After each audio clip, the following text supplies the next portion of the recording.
নমস্কাৰ বন্ধু বান্ধৱীসকল, কি খবৰ আপোনালোকৰ? ভালনে? এইফালে চাওকচোন, গাহৰি ফাৰ্ম খুলিম বুলি ভাবিছোঁ। এইফালে গাহৰি গঁৰাল বনোৱা হৈছে। এইফালে বাঁহৰ বেৰ দিয়া হৈছে এনেকৈ। এইফালে তলত ঢেলাই দিয়া আছে, এইফালে ভীম মাৰি দিয়া হৈছে। বনাই আছে, কমপ্লিট হোৱাগৈ নাই। এইফালে চাওকচোন, 3টা ৰুম কৰিছিলোঁ।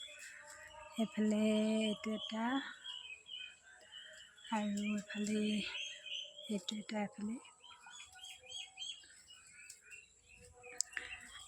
এইফালে এটা 3টা কৰা হৈছে ৰুম। এইটো ৰুম অলপ সৰু, এই দুটা ডাঙৰ। কমপ্লিট হোৱাগৈ নাই বাৰু। এইফালে চাবচোন।